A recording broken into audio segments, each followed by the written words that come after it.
अस्सलाम वालेकुम, मेरे स्पेशल से व्यूअर्स के साथ मैं शेयर कर रही हूँ vegetable soup with very delicious seasoning के साथ। जल्दी से रेडी कर लेते हैं। 800 ml मैंने चिकन स्टॉक लिया है, जिसमें से 100 ml मैंने रख लिया है।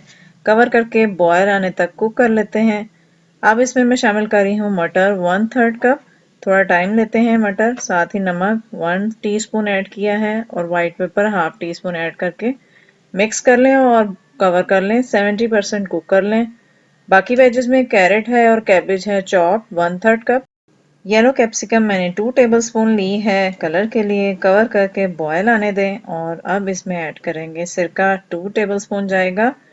सोया सॉस 2 टेबलस्पून शामिल कर लें और साथ इसमें जाएगी hot sauce 2 tablespoon, black pepper half tea spoon. Mix कर लें। 100 ml चिकन स्टॉक में मैंने 4 टेबलस्पून कॉर्नफ्लावर के ऐड कर लिए और इसको अच्छी तरह से मिक्स कर लिया और ये रेडी है। कॉर्नफ्लावर स्लोली ऐड करके मिक्स कर लें और थिक होने तक कुक कर लें। स्प्रिंग अनियन स्प्रिंकल करें। बेस्ट टेस्ट लाने के लिए ऐड करें इसमें 1 टेबलस्पून टोमेटो केचप और सर्व कीजिए। एंजॉय कीजिए विंटर को। रेसिपी अच्छी लगी है तो लाइक शेयर और कमेंट कर दें। Thank you.